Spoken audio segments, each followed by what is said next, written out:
Good morning students. Standard 3 Hindi part 13 मजबूत जड़ें।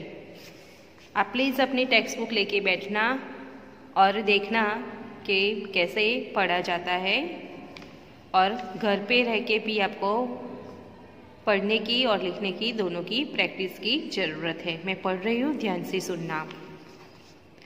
Japan के एक शहर में अकीको नाम का एक बालक अपने माता पिता और दादा दादी जी के साथ रहता था। जापान शहर में की बात है। अकीको नाम का जापान में एक बालक रहता था। एक बालक अपने माता पिता और दादाजी के साथ रहता था। अकीको 8 साल का था। अकीको के दादाजी को बागबानी करने का बहुत शौक था। बागबानी तो यहाँ पे मैं अंडरलाइन कर रही हूँ, आपको लिखना है बागबानी यानी कि बाग की पौधों की देखभाल करना। यहाँ पे पिक्चर पे देखो, ये दादाजी है और ये अकीको है, वो कैसे पौधों की देखभाल करते हैं। बागबानी यानी कि पौधों की देखभाली करना। वे तरह तरह के छोटे बड़े पौधे लगाते, उनकी काट छांट करते और नियमित रूप से खाद पानी देते रहते। तो वो लोग तरह तरह के छोटे बड़े पौधे लगाते थे। उनको बागबानी यानी कि पौधों की देखभाल करने का शौक था। इसी वजह से वो लोग हर तरह के पौधे लगाते थे और उसकी काट छांट यानी कि उसकी देखभाल और करते थे, और उसके नियमित रूप से खाद पानी देते थे। खाद पानी यानी कि खातर देते थे। उसका जो मरम्मत करनी है, उसको पौधों के अंदर जो खातर डालते हैं, पानी देते हैं, वो नियमित यानी कि प्रतिदिन रोजाना देते थे। पेड़ पौधों की देखभाल करना उनकी दिनचर्या का सबसे महत्वपूर्ण काम था। तो ये पेड़ पौधों की देखभाल करना उनकी दिनचर्या यानी कि सारे दिन का काम था, महत्वपूर्ण काम था। दादाजी के रखाव के कारण ही उनकी छोटी सी बगिया में हमेशा हरी भरी रहती थी। उनकी बगिया हमेशा हरी भरी रहती थी। रखाव यहाँ पे लिखा है, रखाव यानी कि देखभाल। रखाव यानी कि देखभाल। दादाजी जो देखभाल करते थे, उसी वजह से उसकी छोटी सी उनकी जो बगिया यानी कि बगीचा था छोटा सा, वो हरा भरा यानी कि पेड़ पौधों से हरा भरा रहता था। अकीको अपने दादाजी से बहुत प्यार करता था। जो अकीको वो लड़का है, वो अपने दादाजी को बहुत प्यार करता था। स्कूल से लौटकर वह बागबानी करने में दादाजी को मदद करता था। स्कूल से आता था, तो स्कूल के आने के बाद वो बागबानी करने में दादाजी की मदद करता। बागबानी यानी कि मैंने आगे भी आपको देखा कि पौधों की देखभाल करना। काम करते समय दादाजी अकीको को दूसरों की मदद करना, सच बोलना, बड़ों का आदर करना, दूसरों का दुख समझना आदि सीख लेने वाली अच्छी अच्छी कहानियां भी सुनाते जाते थे।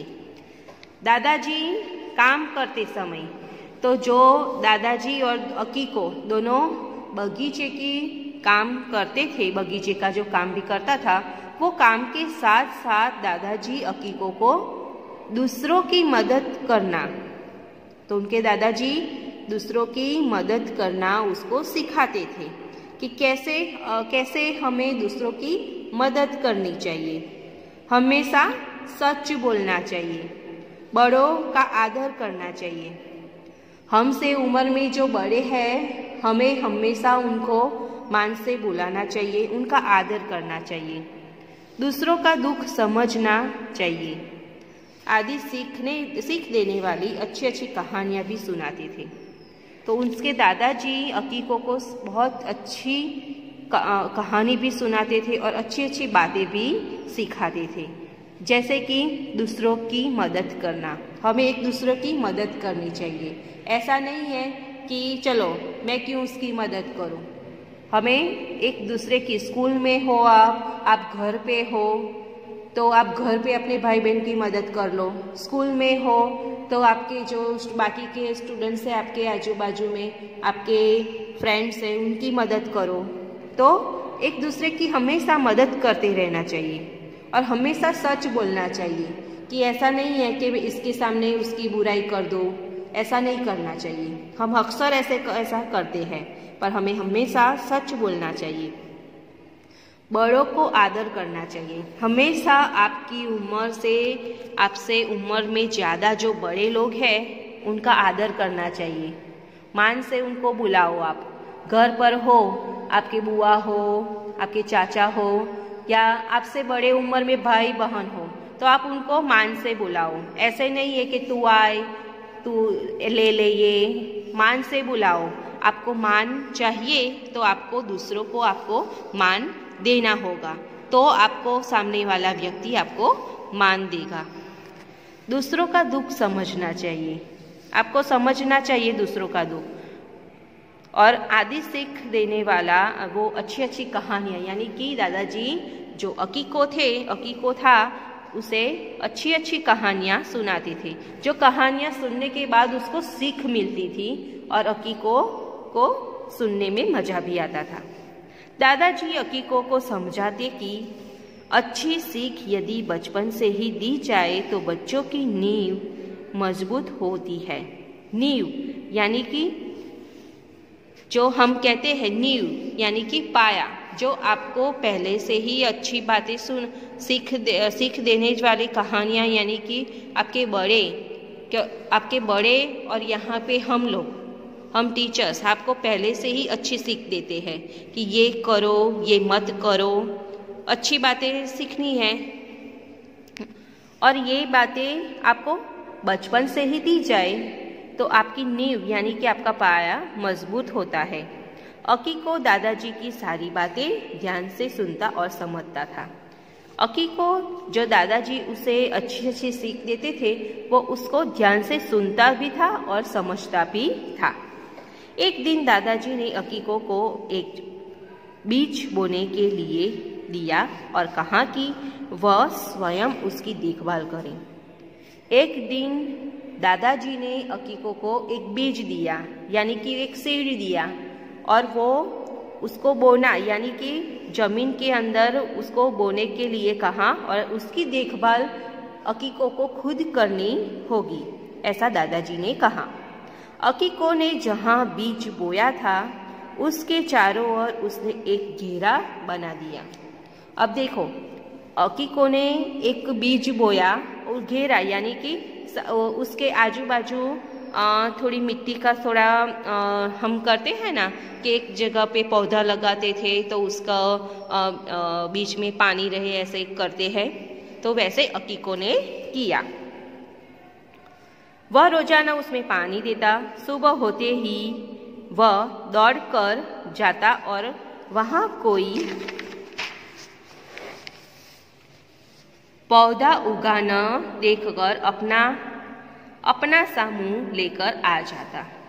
तो वो हर रोज उसे पानी देता था, पर वहाँ पे कोई पौधा नहीं उगता था, तो अपना सा मुँह यानी कि उदास हो जाता था। और कुछ दिन बीतने पर अकीको ने देखा उस घेरे में एक नन्हा पौधा अपना सिर निकाल रहा था। अकीको की खुशी का ठिकाना न रहा। अब यहाँ पे देखो, ये उसने लकड़ियाँ रख दी है और बीच में उसने बी बोया था, तो उसमें पौधा उगा है। तो वो देखकर खुशी का ठिकाना न रहना, यानी कि बहुत ही खुश हो गया। दादाजी देखिए तो कितना सुंदर पौधा है। अकीको खुशी से चिल्लाया। तो वो खुशी से चिल्लाता है और दादाजी को बुलाता है कि दादाजी देखिए कितना सुंदर पौधा है। हाँ बेटा, यह तुम्हारी मेहनत का परिणाम है, दादाजी प्रशंसा भरे स्वर में बोले। तो वो दादाजी कहते हैं कि हाँ बेटा, ये तुम्हारी मेहनत का परिणाम है। तो दादाजी प्रशंसा भरे स्वर में यानी कि वो खुश होते हुए बोले। हम यहाँ तक चैप्टर पूरा करते हैं। यहाँ पे कल हम दूसरा वाला हम पढ़ेंगे। यहीं तक हम आज सीखते हैं अकीको। तो ये आपको यहाँ पे जो शब्दार्थ लिखे गए हैं वो आपको नोटबुक के अंदर लिखने हैं शब्दार्थ। ओके, तो आज हाफ चैप्टर में आपको आज हमने सीखा, कल हम दूसरा हाफ चैप्टर सीखेंगे। आपको पेज नंबर 89 में यहाँ से लेकर यहाँ तक फर्स्ट पैराग्राफ आपको नोटबुक के अंदर लिखना है। ये आपका होमवर्क है, फर्स्ट पैराग्राफ। ओके, सबको लिखना है। जो हिंदी की नोटबुक आपने बनाई है उसमें आपको फर्स्ट चैप्टर आपका ये आज का होमवर्क है। Okay, bye.